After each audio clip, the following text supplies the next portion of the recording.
Aujourd'hui, je vais vous parler de la fois où j'ai cru connaître personnellement un scénariste de Walt Disney.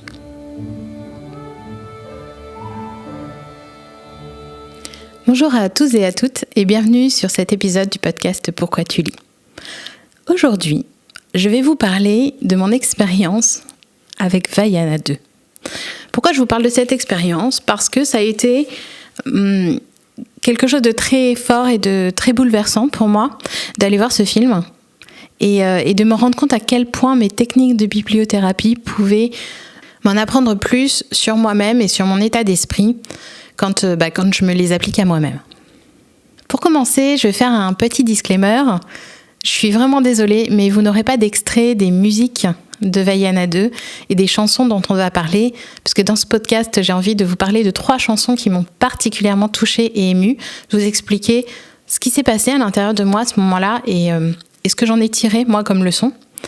Mais pour des raisons de droit, malheureusement, je ne vais pas pouvoir vous passer ces musiques. J'en suis bien désolée, mais c'est vrai que j'ai pas très envie de me faire striker cet épisode. Surtout que j'ai mis du temps à l'écrire, du temps à vous l'enregistrer, parce que c'est un épisode qui me touche beaucoup, qui est assez personnel, et voilà, et que j'avais envie de faire quelque chose de bien et d'essayer de rendre les choses intelligentes ou du moins compréhensibles. Alors je remets dans le contexte. Le film Vaiana 2 est sorti au cinéma à l'automne 2024, début de l'hiver. C'était évidemment avant Noël, comme beaucoup de sorties Disney. J'y suis allée avec ma fille et ma nièce. On était toutes les 3 au cinéma. Et très clairement, alors même si j'avais aimé le premier opus de Vaiana, je ne m'attendais pas forcément à quelque chose de merveilleux pour le deuxième, puisque en général, les suites, on le sait bien, ne sont pas forcément à la hauteur du premier. Alors dans cet épisode, je ne vais pas vous dire ce que j'en ai pensé d'un point de vue cinématographique. Je vais vraiment cet épisode pour vous expliquer l'impact qu'une histoire peut avoir sur quelqu'un, avec ma propre expérience, parce que vraiment c'est ce que j'ai vécu très très fort avec Vaiana 2, mais en aucun cas je ne peux vous dire si ce film est génial ou est nul.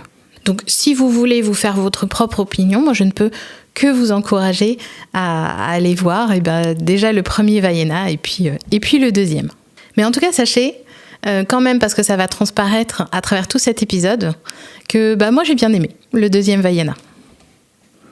Donc Vaiana, pour resituer, c'est l'histoire d'une fille de chef de tribu d'une île de l'Océanie qui est appelée elle-même à devenir chef à son tour. Dans le premier opus, on l'a vue partir à l'aventure afin de se libérer elle-même et libérer son peuple par la même occasion, en rendant à Te Fiti son cœur.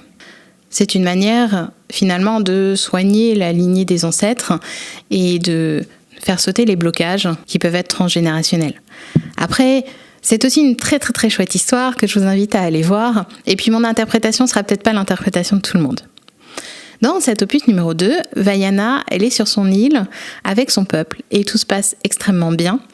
Elle part régulièrement à l'aventure parce que c'est vraiment sa passion de partir toute seule avec son voilier pour aller explorer comme les ancêtres le faisaient pour découvrir de nouvelles îles. Et on comprend assez rapidement que son but, c'est de découvrir d'autres peuples.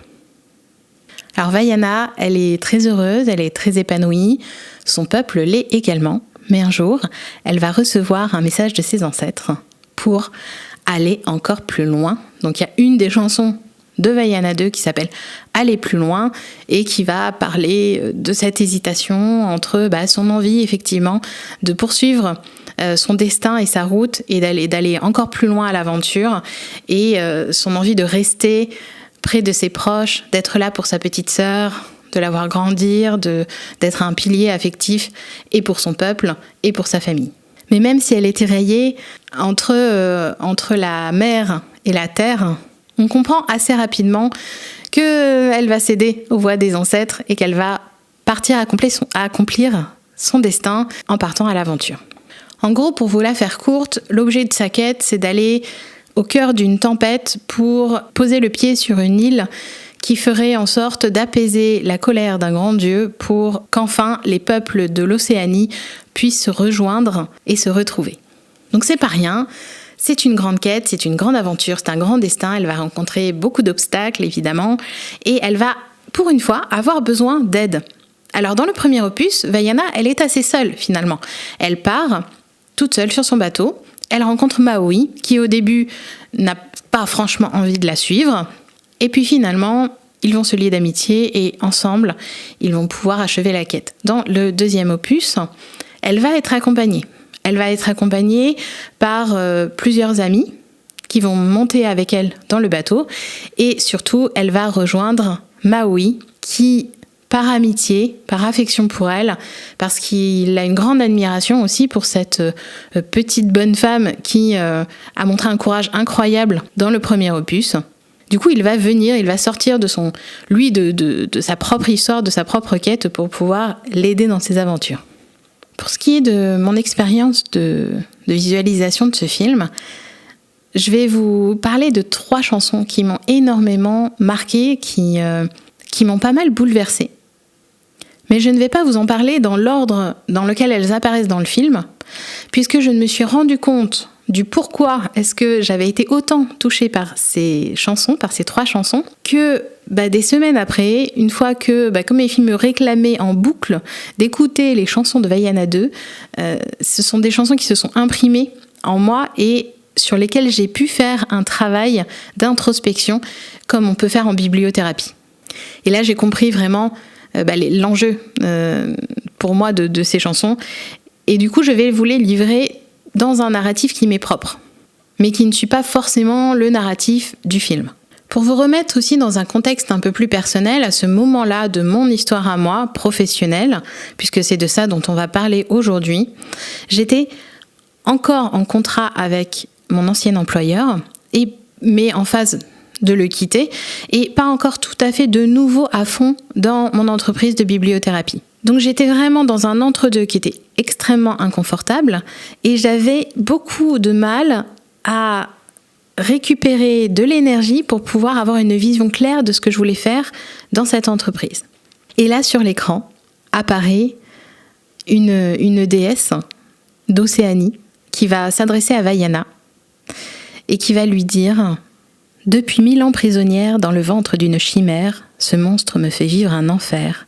Évite le pire, tu peux sortir, je vais te dire comment faire. » Alors déjà, avec ce premier extrait, moi ça m'a fait écho, vraiment ça m'a frappé, ça m'a fait écho, comme si une collègue me disait « Moi je suis prisonnière de ce travail qui est le salariat par exemple, et ça me fait suer. Mais toi tu as une porte de sortie et écoute mes conseils, je vais te dire comment tu vas pouvoir t'échapper du salariat pour pouvoir créer ton entreprise, mener à bien tes projets d'entreprise. » Vous voyez déjà là, en fait, ça m'a surprise d'avoir un dessin animé qui s'adresse comme ça à moi directement et aux peurs qui étaient en train de s'insinuer dans mon esprit pile au moment où je regarde ce film. Le message ensuite qui est passé, c'est « Invente ta route, cultive le doute ». Et alors, autant vous dire que quand vous créez une entreprise, le doute, vous l'avez, mais alors plus. Par contre, ce que vous ne savez pas forcément, c'est à quel point c'est important de douter, à quel point ça peut être créateur de douter. Parce qu'en fait, il n'y a que les gens qui sont à côté de la plaque qui ne doutent jamais. Je vous assure. Donc là, le personnage me disait, à travers Vaiana, on s'entend, le personnage me disait « c'est normal que tu aies des doutes, c'est normal. Et si ta route, tu la vois pas parce qu'elle n'est pas tracée, c'est normal aussi, tu es en train d'inventer quelque chose. Tu inventes quelque chose qui est toi. Donc forcément, en fait, ce qu'il va falloir que tu fasses ton travail à partir de maintenant, c'est d'inventer ta route. » Et je vous avoue que moi, à ce moment-là, je l'ai un peu pris comme une autorisation. Une autorisation pour moi de tester des choses, d'inventer des choses, d'aller sur mon propre chemin et d'accepter que le chemin ne soit pas tout tracé à l'avance. Ensuite, le personnage dit « La joie, la vraie, est dans l'aventure. Tu dois goûter au plaisir de frôler le danger. Un trésor t'attend, c'est promis, à condition que tu oublies les lois et les repères. Allez, ma beauté, tu dois te perdre. » Et alors cette phrase-là, elle a été à la fois difficile pour moi à écouter, à entendre. Alors vous voyez, là je vous parle, je sens l'émotion qui monte. Je ne sais pas si vous allez l'entendre au micro, mais voilà, j'ai une bulle d'émotion qui monte parce que pour moi, qui ai toujours eu envie d'être une bonne élève, qui ai toujours cherché la légitimité, l'appréciation, la validation, eh bien, un personnage comme ça qui me dit... Tu dois goûter au plaisir de frôler le danger. Tu vas voir, ça va être génial, mais par contre, il va falloir que tu oublies les lois et les repères. Tu dois te perdre. Et en fait, c'est vrai que dans l'entrepreneuriat, alors je pense que c'est comme ça quand on fait de la création, quand on se lance, quand on ose faire un acte de foi en lançant au monde, en montrant au monde qui on est et ce qu'on a accompli et ce qu'on a envie de créer, il y a un côté comme ça où on doit se perdre. C'est-à-dire qu'on doit y aller jusqu'au bout avec un acte de foi qui fait que on saute. On saute et c'est par ce saut que peut-être on va réussir. Mais je pense que voilà, le message, c'est sans cet acte de foi, sans le fait d'y aller, sans trop réfléchir, sans trop penser, comment veux-tu réussir en fait ? Et ce que cette phrase, ce que ce refrain aussi de chanson m'a dit, c'est il y a de l'amusement à tirer de ça. C'est un jeu, prends-le comme un jeu. Quand le personnage là de Matangi dit la joie, la vraie est dans l'aventure, moi ça m'a appelé à mettre plus de légèreté et plus de jeu dans ma création d'entreprise. Et c'était un peu comme une promesse, et une promesse très, très optimiste. La chanson se poursuit avec plein de très bons conseils. Elle dit « Élargis ta pensée, apprends à écouter ». Et il y a aussi, dans cette chanson, encore une fois, moi je l'ai vraiment pris comme des conseils qui m'étaient donnés. Elle dit « Parce que tu as l'essentiel pour tenir la distance ». Et elle dit aussi « Mes choix existentiels m'ont privé d'existence ». Ça veut dire, pour moi, non, je l'ai interprété pour moi dans mes émotions comme un discours qu'un collègue salarié pourrait tenir en disant mais en fait pour moi c'est trop tard, moi j'y arriverai pas, j'ai pas suffisamment d'énergie, j'ai pas ta liberté à toi de pouvoir inventer ta route professionnelle comme toi tu l'entends. Voilà, cette première chanson là, quand je l'ai écoutée pour la première fois au cinéma, j'ai été extrêmement émue. Je me suis retenue de pleurer à gros bouillons parce que ma fille et ma nièce étaient là et que très sincèrement, je sais peut-être un tort, mais je ne me sentais pas, moi, de me mettre à pleurer comme ça ouvertement, mais néanmoins, je peux vous assurer que les mouchoirs ont été sortis parce que, sur le coup, ça m'a tellement percutée, mais je vous avoue qu'il a fallu que je revienne dessus pour savoir exactement en quoi est-ce que cette chanson me parlait vraiment très fort, moi, de mon quotidien et des choses que j'avais dans la tête à ce moment-là. La deuxième chanson qui m'a énormément marquée et touchée, c'est la chanson de Maui qui s'appelle « Je vais avoir un chi-ou ». Alors, cette chanson-là, c'est une chanson de motivation. C'est-à-dire que c'est au moment où Vaiana, elle est au fond du gouffre, clairement. C'est-à-dire on est dans un moment où l'espoir est parti. Vaiana est embourbée dans un micmac pas possible et très clairement, on ne sait pas trop comment est-ce qu'elle va pouvoir se sortir de là. Bon, vous voyez cet instant, ce moment dans les films où on a l'impression que tout est perdu. Et finalement, bon, peut-être pas tant que ça. Là, du coup, très clairement, Vaiana, elle a besoin d'un coup de boost.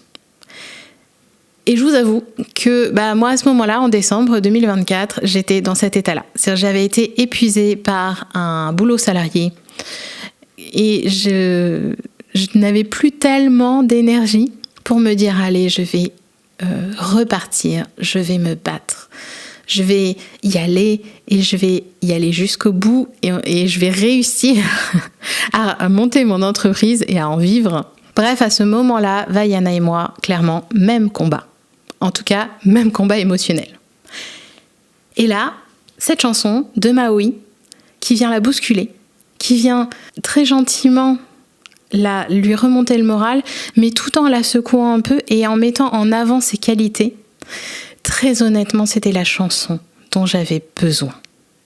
Alors Maui, c'est pas quelqu'un de réel dans ma vie à moi, mais c'est peut-être un ensemble de personnes, mes proches, mes amis, qui sensiblement m'ont dit des choses qui se sont retrouvées à ce moment-là dans la bouche de Maui, avec en plus une musique assez entraînante, donc forcément ça ajoute à l'envie de motivation. Donc dans cette chanson, il commence en disant « Écoute-moi bien, t'es au fond du gouffre, c'est vrai, t'as pris une gamelle. Mais tu peux tout arranger, rappelle-toi comment tu t'appelles. » Alors donc clairement, le fond du gouffre, c'était moi. C'est vrai, t'as pris une gamelle. Eh ben oui, c'était vrai, j'avais pris une gamelle. Et le fait qu'ils disent « mais rappelle-toi comment tu t'appelles », ça m'a remué et secoué. Parce que, après tout, c'est vrai, enfin, ce qu'il dit à ce moment-là, c'est « rappelle-toi d'où tu viens. Tout le chemin que tu as parcouru, tout ce que tu as déjà fait jusque-là. Tu n'es pas n'importe qui. Tu as déjà parcouru un sacré bout de chemin. » Et c'est vrai que quand on est dans des moments un peu down, un peu de déprime, de dépression, on a tendance à ne voir que le côté négatif des choses et à se dire « ah là là là là, mais je suis vraiment, enfin, j'ai tout à recommencer, j'ai tout à refaire, je suis au plus bas du plus bas. » Alors qu'en vrai, même quand on commence un projet de zéro, on n'est jamais vraiment à zéro. On a toujours déjà appris des choses. Et comme dit Maui, la grandeur est en toi et tu dois braver la peur. C'est lui le plus fort, tu crois, mais tu es ma petite sœur. Alors c'est pareil, avec cette phrase-là, en fait, c'est lui le plus fort, tu crois. Alors c'est lui, le lui peut être incarné, mais peut ne pas l'être. Hein. Par exemple, moi, dans mon cas, c'est lui le plus fort dans le sens, c'est la société, enfin quelque chose d'assez vague qui me faisait très peur à ce moment-là. Mais en tout cas, c'est quelque chose, une entité qui était capable de me vaincre. Enfin, en tout cas, c'était une entité contre laquelle je ne pouvais pas me battre. J'étais pas suffisamment forte, suffisamment intelligente, suffisamment maligne pour pouvoir me battre contre cette entité. Et là, Maui intervient en disant « oui, mais tu es ma petite sœur ». C'est-à-dire que c'est là où, en fait, j'ai fait le lien entre ce personnage de Maui qui est extrêmement soutenant pour Vaiana et finalement, moi, toutes les personnes de mon entourage proche qui m'ont soutenue à cette période-là et qui m'ont dit « mais Célie, tu vas y arriver. Tu vas y arriver parce que c'est toi. » Vous voyez comment j'ai fait le lien entre un personnage de fiction et ma réalité. Un peu plus loin dans la chanson, Maui pose la question « Qui es-tu ? Qui es-tu ? Qui seras-tu demain ?» Et ça, c'est pareil, cette phrase-là, elle a été hyper importante pour moi dans ma réflexion parce que ça pose la question de la vision à long terme. C'est-à-dire ce que Maui demande à Vaiana, c'est « mais enfin, qui aimerais-tu être plus tard ? Qui vas-tu être plus tard ?» C'est-à-dire, qui est la personne que tu aimerais être ? Et en fait, il pose la question en substance de « comment voudrais-tu qu'on se souvienne de toi ? Qui voudrais-tu être ? » plus tard dans l'idéal. Et en fait, en réfléchissant à qui tu voudrais être demain, tu vas commencer dès aujourd'hui à agir pour devenir cette personne. Donc évidemment, vous pouvez imaginer que Vaiana, à ce moment-là, ça va la rebooster quand même pas mal, surtout que Maui lui parle de destinée, lui parle que c'est elle finalement qui va accomplir son destin, c'est elle qui a son destin en main et que le destin n'attend plus qu'elle finalement. Une dernière chose que j'avais envie de vous dire sur cette chanson-là, c'est qu'à un moment donné, Maui dit « Quand il le faut, tu dois aller plus haut. Montre-leur que quand c'est trop, c'est trop. On y va, Vaiana, embrasse ta destinée. »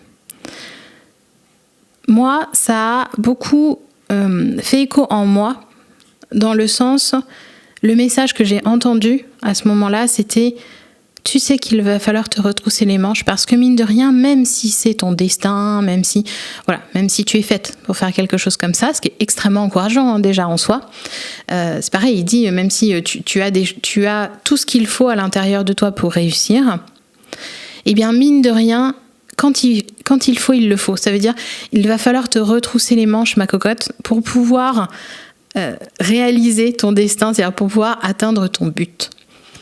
Donc cette chanson, elle m'a extrêmement fait du bien parce que j'ai toujours, d'ailleurs quand je l'écoute, je vous parle au passé, mais c'est pas tout à fait vrai. J'ai l'impression d'avoir quelqu'un qui me soutient, quelqu'un qui m'encourage, qui me montre mes qualités pour pouvoir y arriver, qui me donne une vision de « Et au fait, c'est vrai, qui tu veux devenir demain ?» Commence dès aujourd'hui. Et en plus, qui ne minimise pas les efforts qu'il va falloir fournir pour pouvoir atteindre mon but. Donc vraiment, cette chanson, je me suis dit, c'est pas possible. En fait, celle d'avant et celle-ci, je me suis dit, c'est pas possible. Il y a forcément un scénariste de Disney qui connaît mon histoire personnelle et qui s'en est servi pour écrire des chansons pour Vaiana 2. Alors ne rigolez pas, je sais que c'est extrêmement bizarre comme réflexion, que c'est limite de la pensée magique. Mais c'est vraiment, en fait, la réflexion que j'ai eue pendant une fraction de seconde dans le cinéma, là, assise sur les sièges rouges en velours du cinéma, de me dire « Oh mon Dieu, mais en fait, la personne qui a écrit ça, elle connaît ma vie. C'est ça que j'avais envie et besoin surtout d'entendre, là, maintenant, tout de suite. » Alors vous imaginez bien qu'en vrai, c'est complètement faux, n'est-ce pas ? Que je ne connais pas de scénariste qui travaille chez Disney. En tout cas, j'en ai pas l'impression, je ne pense pas. Et en tout cas, personne qui ait discuté avec moi de mes envies et de mes besoins à ce moment-là de ma vie précisément, et de quel message j'avais besoin pour pouvoir me remotiver, me booster pour vraiment me lancer dans ma vie d'entrepreneur à fond. La dernière chanson dont je voulais vous parler, c'est une chanson que je trouve très chouette parce que c'est une chanson qui reflète vraiment l'état d'esprit dans lequel on est quand on travaille en équipe, et notamment quand il y a une personne qui est à fond dans un projet, qui croit vraiment très très fort et qui va emmener les autres à la réussite de ce projet. Cette chanson, elle s'appelle « Que peut-on rêver de mieux ?» Et donc l'histoire de cette chanson, c'est que Vaiana part à l'aventure, c'est le début de son aventure. Elle part à l'aventure avec 3 camarades, une ingénieure pour le bateau, un historien pour raconter la légende de Vaiana, et puis un pré-retraité qui cultive, dont le métier c'est de cultiver des légumes et de nourrir le village pour qu'il puisse nourrir les personnages pendant le voyage, et puis arriver sur l'île qu'ils veulent atteindre, qu'ils puissent créer un potager pour pouvoir nourrir les personnes qui viendraient éventuellement sur l'île. Sauf que Vaiana, elle est absolument convaincue de sa quête, elle est absolument convaincue de son aventure, et elle pense que ça va être génial, puisque pour elle, pour l'instant, à ce moment-là de l'histoire, le but, c'est uniquement de faire la traversée en bateau, d'aller à un point A à un point B. Donc peut-être que ça va prendre beaucoup de temps, mais en tout cas, elle voit.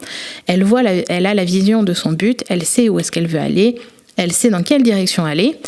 Et là, tout le challenge de cette chanson, ça va être d'entraîner ses camarades qui, eux, sont vachement plus réticents, pour ne pas dire un peu réfractaires, dans cette aventure.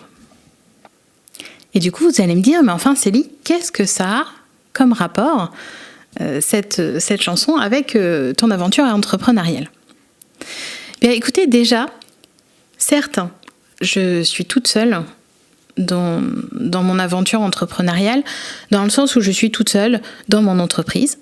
Par contre, on n'est jamais vraiment tout seul quand on fait une entreprise. C'est-à-dire que nous sommes des êtres sociaux et on est toujours entouré de plein de gens qui participent à la réussite ou non de notre entreprise. Et c'est valable pour plein de projets qu'on a. Ça peut être des projets créatifs, ça peut être n'importe quel autre projet. Votre entourage, il est hyper important, hyper impactant. Néanmoins, ce n'est pas tellement de ça que j'ai vu, en tout cas dans la chanson de Vaiana, Que peut-on rêver de mieux ? Ce que j'ai vu, moi, c'est qu'à l'intérieur de moi-même, il y avait différentes facettes qui pouvaient être représentées par les différents personnages qui accompagnent Vaiana dans le bateau. Alors déjà, il y a Vaiana elle-même.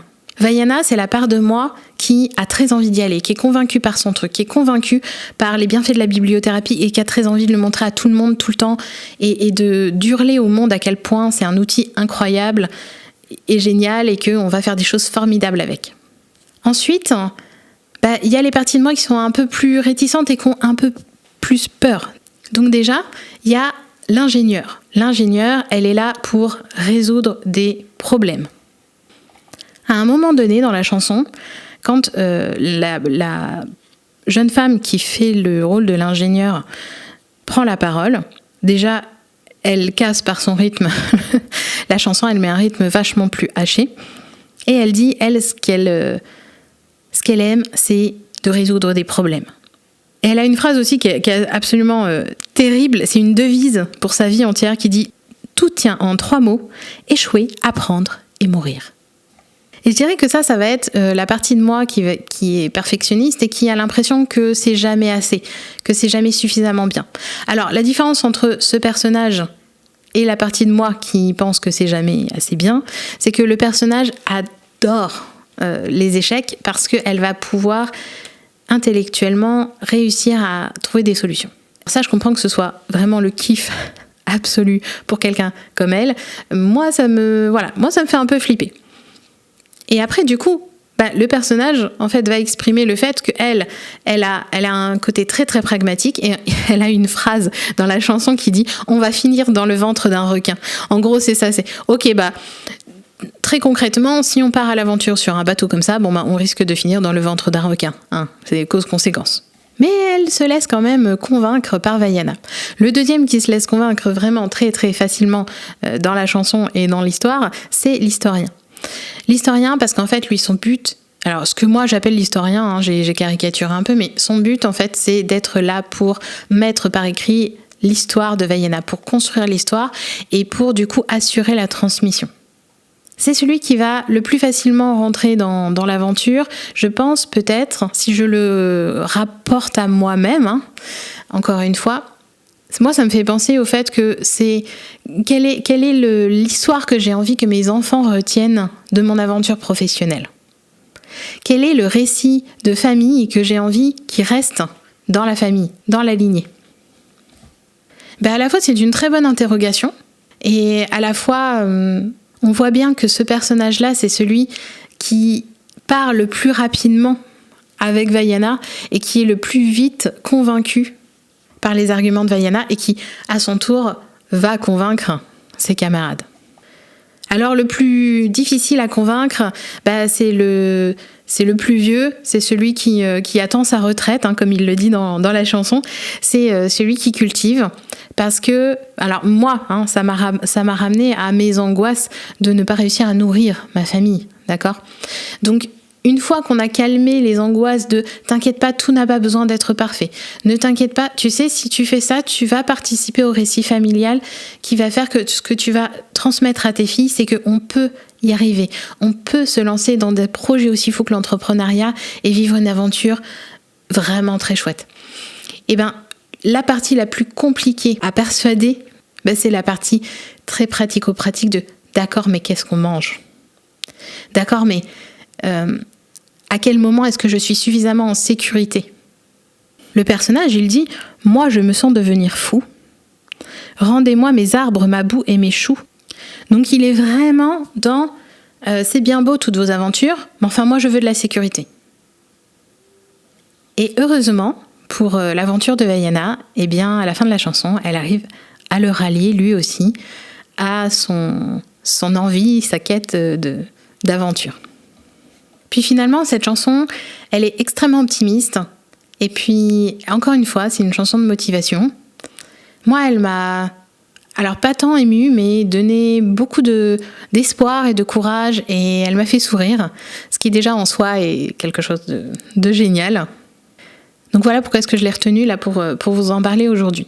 Pourquoi je vous ai parlé de ces 3 chansons-là ? C'était une manière aussi pour moi de vous illustrer le travail qu'on peut faire en bibliothérapie. Donc dans mes accompagnements de bibliothérapie, par exemple, je m'appuie sur des choses comme ça, c'est-à-dire que je vous demande quelle est l'œuvre qui vous a marqué ces derniers temps, quel est le héros, l'héroïne qui vous a marqué, et ensuite on va décortiquer pourquoi, À quoi ça a fait écho? Qu'est-ce que ça vous rappelle? Qu'est-ce que ça vous ramène comme émotion, comme sentiment, comme souvenir peut-être? Et la conséquence de ça, c'est que du coup, vous allez mieux décortiquer vos sentiments, vos émotions, mieux comprendre, mieux vous comprendre. Vous allez à la fois aller mieux du coup, parce que moi ça a été mon cas par exemple, où au début quand j'ai entendu ces chansons pour la première fois ou dans cette salle de cinéma, j'ai été percutée par les émotions. Et puis finalement, à force de les écouter, à force de me dire tiens c'est marrant parce que quand Maui dit cette phrase-là, vraiment j'ai envie de pleurer en fait. Ok d'accord, j'ai envie de pleurer, mais ça veut dire quoi les pleurs? Qu'est-ce qu'il y a derrière ces larmes? Est-ce que c'est de la tristesse? Est-ce que c'est de la peur? Et du coup, comment est-ce qu'on fait pour se consoler de la tristesse, se rassurer de la peur? Vous voyez, la bibliothérapie, ça va servir à ça.